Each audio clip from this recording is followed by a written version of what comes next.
গানটি আপনাদের বলি, এই গানটি লিখেছেন হালিম মিয়া। তিনি তো আমাদের শাস্ত্রের বিষয়ে জানেন না, তাই এমন একটা কথা লিখে গেছে। এবার গান তো এবার প্রচলিত হয়ে গেছে, কিছু বলার নেই, কিন্তু এটা কোনোদিন আমাদের হিন্দু শাস্ত্রের মধ্যে নেই। আছে? নেই। কিন্তু যার কারণে এর কোনো মানে হয় না যে কোলের ছেলের সঙ্গে ঘটাইল পিরিতি, এটা কোনোদিনও হয় না।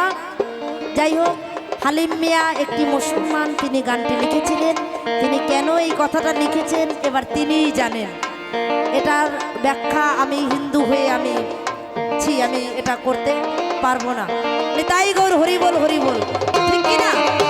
ঠিক বলেছি তো?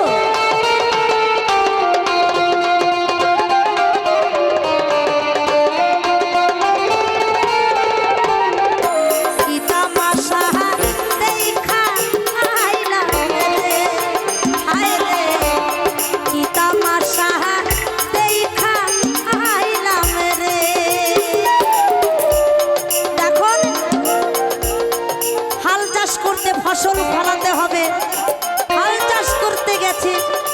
হাল চাষ করতে গিয়ে দেখে বলদ গাভীর পেটে, জল খাবার যায় মাঠে। তার মানে কি?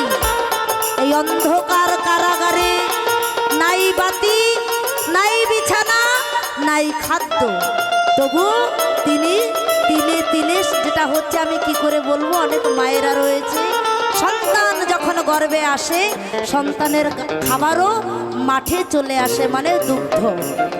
তাই গৌর হরি বল, বিধির কি বিধান, একটা সন্তান জন্ম হয়ে যে কি খাবে, সেই দুগ্ধ জল খাবার আগের থেকে পৌঁছে যায় সেই মাঠে বাচ্চার জন্য। আহা, চাষাই কেন হাল চাষ করতে, জল খাবার যায় মাঠে, বলদ রহিল গাভীর পেটে, হাল চাষ করব কেমনে রে, কি তামাশা দেখা আইলাম রে, আয় রে, কি তামাশা দেখা আইলাম রে। মনোকটু ফোন কর।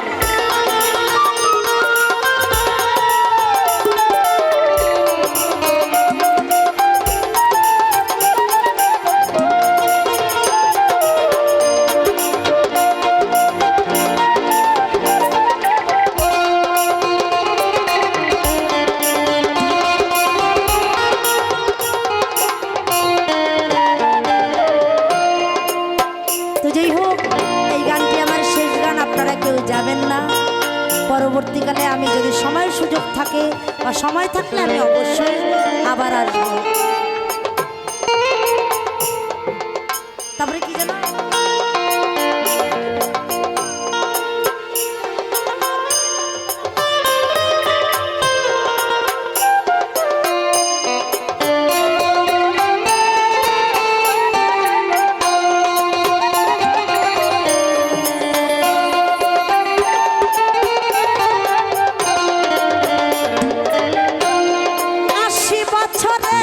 ছিল গো বুড়ি,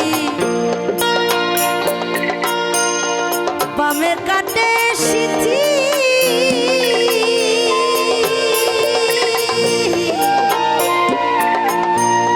কোলেরি ছেলেরি সাথে ঘটাইল পিরিতি রে, কি তামাশা দেখা আইলাম রে, আয় রে, কি তামাশা দেখা আইলাম রে।